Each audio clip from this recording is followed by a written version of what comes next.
नमस्कार। सहारा से संबंधित केस पूरे देश के लोअर कोर्ट से लेकर के अपर कोर्ट तक कई स्टेट में और सुप्रीम कोर्ट में लगातार चलते आ रहे हैं। काफ़ी वर्ष से सेबी सहारा केस चल रहा है। पिछले कुछ महीनों से सिटी सेशन कोर्ट कलकत्ता के अंदर केस चल रहे हैं। इलाहाबाद हाई कोर्ट के लखनऊ बेंच में Sahara India commercial versus state of UP LDA के बीच में केस चल रहे हैं। तो लगातार वर्षों से ये केस चलते आ रहे हैं, लेकिन अभी किसी भी केस का फाइनल जजमेंट नहीं आया है ऐसा जिससे कि करोड़ों निवेशकों को उनके हक का पैसा मिले, कर्मचारियों को उसके हक का पैसा मिले, उनके हक का ग्रेच्युटी मिले और फ्यूचर फंड मिले। सिटी सेशन कोर्ट कलकत्ता के अंदर लगातार ईडी के तरफ से जो चार्जशीट फाइल किया गया है, जिनमें अभियुक्तों में प्रमुख नाम शामिल हैं जिन्होंने निवेशकों के साथ बड़े ट्रांजैक्शन प्रॉपर्टी डील में अनियमितताएं बरती थी, उनमें से प्रमुख एक ओपी श्रीवास्तव, जिनके बेल पर लगातार सुनवाई हो रही है और सिटी सेशन कोर्ट कलकत्ता के आर्डर अनुसार उनको लगातार मेडिकल रिपोर्ट क्रमशः प्रत्येक हेयरिंग पर दी जा रही है। पिछले 29 जनवरी को जो मेडिकल रिपोर्ट कोर्ट के समक्ष रखी गई थी, कोर्ट ने उस पर संज्ञान लिया और आर्डर जारी किया कि ओपी श्रीवास्तव के लिए एक बहुत बड़ी मेडिकल टीम गठित हो। मेडिकल बोर्ड के ही अनुसार कोर्ट की तरफ से ये कहा गया उनके बड़े बड़े भारी भरकम मेडिकल टेस्ट कराने के लिए उचित उपाय किया जाए। ये सारे आर्डर 3 फरवरी की सुनवाई में जारी किए गए और साथ ही में ओपी श्रीवास्तव के 21 जनवरी को जो बेल पिटीशन फाइल किया गया था उसकी सुनवाई के लिए 17 फरवरी का डेट निश्चित किया गया है। यानी कि कोर्ट एक प्रकार से उनके मेडिकल सिचुएशन को देखते हुए कहीं न कहीं जमानत देने की ओर लगभग बढ़ रहा है। शायद देश की अदालतें किसी अन्य अपराधी जो कि जांच एजेंसियों के द्वारा आरोपी हो, जेल में हो, चार्जशीट फाइल हो चुका हो और उसको इतने भारी भरकम बड़े बड़े रोगों के उपचार के लिए, टेस्ट के लिए कोर्ट ये आदेश जारी करे कि वो सरकारी मेहमान नवाजी में अपने भारी भरकम रोग का उपचार कराएं, टेस्ट कराएं और फिर उसी आधार पर उनको जमानत भी देने के अवसर मिल जाएं। शायद ऐसा देश के गरीब तबके के किसी आरोपी के साथ ऐसा कोर्ट व्यवहार नहीं करेगी कि उनको सरकारी मेहमान नवाजी के साथ इतने बड़े बड़े टेस्ट कराने के लिए आदेश जारी किया जाए, सरकारी मेहमान बना करके सभी उपचार निदान कराए जाए। तो ओपी श्रीवास्तव के बेल पर सुनवाई होनी है 17 फरवरी को। देखिए उस दिन क्या ऑर्डर जारी होता है सिटी सेशन कोर्ट कलकत्ता से। और वहीं जो एलडीए ने सहारा के लीज पर जो दिए गए थे उस संपत्तियों को, उन प्रॉपर्टियों को जो जब्त किया है, उससे संबंधित केस जो इलाहाबाद हाई कोर्ट के लखनऊ बेंच में चल रहा है, जिसमें एक आधार रख दिया गया है कि उस प्रॉपर्टी को लिस्टिंग किया गया है सहारा ग्रुप की तरफ से अडानी ग्रुप के साथ प्रॉपर्टी डील में।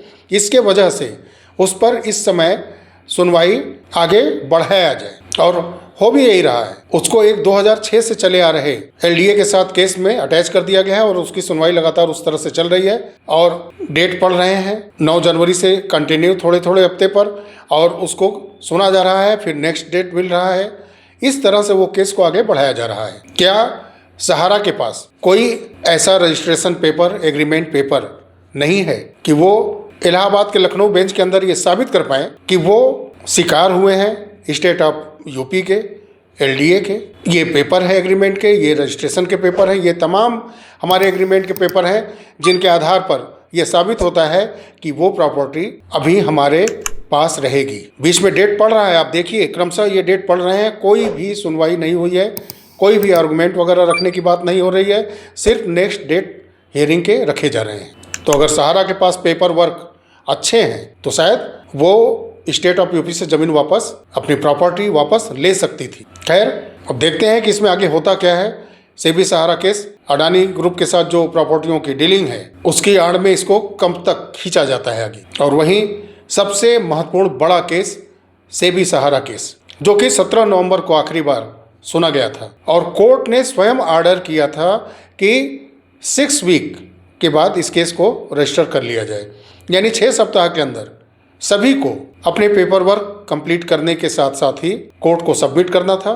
नेक्स्ट हियरिंग डेट होनी थी। कोर्ट ऑर्डर के मुताबिक 6 सप्ताह के अंदर ये सब कर लेना चाहिए था, लेकिन हुआ क्या, 17 नवंबर के बाद ये 12वां सप्ताह चल रहा है, ना बेंच का गठन हुआ और ना ही कम से कम 23-24 फरवरी तक इस केस की सुनवाई होते दिख रही है। कोई स्पेशल लिस्टिंग हो जाए, सुनवाई हो जाए तो बात अलग है, लेकिन 23 फरवरी तक कम से कम इस केस को तो नहीं सुना जाना है। फरवरी के लास्ट वीक में जाकर के अगर ये लिस्टिंग होती है, सुनवाई होती है तो बात अलग है, नहीं तो फिलहाल अभी कोई लिस्टिंग होनी नहीं है। 17 नवंबर 2025 में जब लास्ट सुनवाई हुई थी, उसके बाद से केस नंबर 412 में लगभग 24 आईए लगाए गए हैं, जिसमें कि प्रूफ ऑफ सर्विस और वकालतनामा सबसे ज़्यादा है। सहारा की तरफ से गौतम अवस्थी जी ने डॉक्यूमेंट फाइल किया हुआ है, वहीं रिटेन स्टेटमेंट सेबी की तरफ से आईए के माध्यम से फाइल किया गया है। वहीं केस नंबर 18-20 में ये कंटेम्प्ट पिटीशन 2017 से लगातार चला आ रहा है, इसमें भी 14 आईए लगाए गए हैं 17 नवंबर 2025 की सुनवाई के बाद से अब तक। और दोनों केस में, केस नंबर 412 हो या केस नंबर 18-20 हो, कितने वकालतनामा, प्रूफ ऑफ सर्विस, क्या ये लगने का प्रारूप ही यही बनता है कि जो डीलिंग हो रही है सहारा ग्रुप और अडानी ग्रुप के बीच में, इसमें काफ़ी डिस्प्यूट हैं जो कि सभी कोर्ट की तरफ अपना रुख कर चुके हैं। इसीलिए एमकस क्यूरी शेखर नाफाड़े जी की तरफ से भी अभी तक कोई विशेष आईए लगा नहीं है इन केस में, नहीं तो वो हाईलाइट हो जाता, जैसा पिछली 17 नवंबर की सुनवाई के पहले हुआ था। उनके नेम से कई आईए लिस्टिंग की गई थी और उस पर सुनवाई भी हुई थी।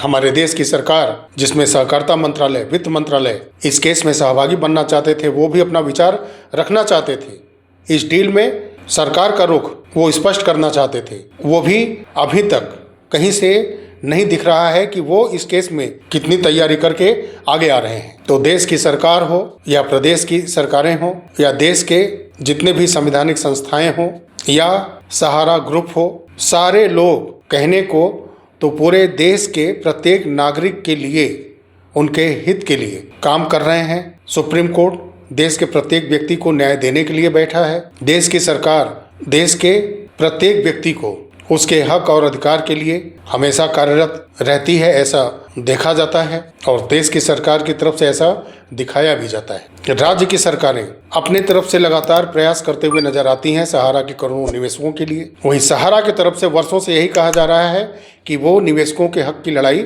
लड़ती आ रही है, देश के लोअर से लेकर अपर कोर्ट तक। हालांकि लोअर कोर्ट के आदेश उसके लिए मिथ्या हैं और ये अलग बात है कि CRCS पोर्टल पर 85 to 95% तक डेफिशिएंसी को दूर करने में अभी तक कामयाब हुए ही नहीं। वो इतने बड़े शुभचिंतक हैं अपने निवेशकों के कि वो खुल करके पिनाक पानी मोहंती केस में एक पिटीशन तक नहीं लगा पाए कि मैंने अपने सारे डॉक्यूमेंट CRCS को दे दिए हैं, फिर भी डेफिशिएंसी क्यों नहीं हट रही है। कुछ दिन पहले रीजनल मैनेजर जो थे शंकर दास जी, उनका एक वीडियो क्लिप मैंने टैग किया था अपने चैनल के माध्यम से आपके सामने, जिसमें उन्होंने कहा है सरकार को दोषी बनाया था, कोर्ट को दोषी बनाया था कि सब कुछ हमने दे दिया है, जो बोला गया मैंने सब कुछ दिया, तो सरकार पेमेंट सोसाइटीज़ के क्यों नहीं कर रही है। तो एक पिटीशन के माध्यम से कोर्ट के अंदर जा सकते हैं कि मैंने डेफिशिएंसी का सल्यूशन CRCS को दे दिया है, तो अभी भी 90% प्लस में डेफिशिएंसी हमारे सोसाइटीज़ के इन्वेस्टर्स के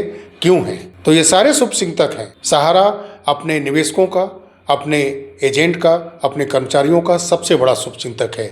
हमारे देश की सरकार, हमारे कॉन्स्टिट्यूशंस को फॉलो करने वाले हमारे इंस्टीट्यूशंस और लोअर से लेके अपर कोर्ट तक, ये सभी लगातार प्रयास करते हैं कि देश के प्रत्येक नागरिक को उसके हक अधिकार का न्याय दे सकें। और इतने प्रयास के बाद भी आज 15-17 सालों से सहारा के पीड़ित इन्वेस्टर्स को न्याय नहीं मिल पा रहा है। बीच में PACL सहित सैकड़ों ऐसे फाइनेंशियल कंपनियां आई पिछले 17 से 20 वर्षों में, जो कि लाखों करोड़ों के देश के इन्वेस्टर से ठगी करके चली गई। लेकिन देश के प्रत्येक नागरिक के लिए अच्छा सोचने वाले, न्याय दिलाने वाले सरकार, सेंट्रल गवर्नमेंट की हो, राज्य की हो और हमारे न्यायालय क्या कर पाए हैं, ये किसी से छुपा नहीं है। भारत के अंदर तेजी से बढ़ता आर्थिक अपराध देश को खोखला करता जा रहा है। लोगों के पाई मेहनत करके इकट्ठा किए गए पैसे को वो एक बार में लूट करके ले जा रहे हैं। इसके लिए ना किसी स्ट्रीम मीडिया पर कोई सवाल उठाता है, ना ट्रेडिशनल मीडिया इसको कवर करता है। ले दे करके सोशल मीडिया पर आवाज़ उठाई जाती है, लेकिन इसका असर न सरकार तक पहुंचता है, ना ही सुप्रीम कोर्ट तक, लोअर कोर्ट तक, कि कहीं भी इसका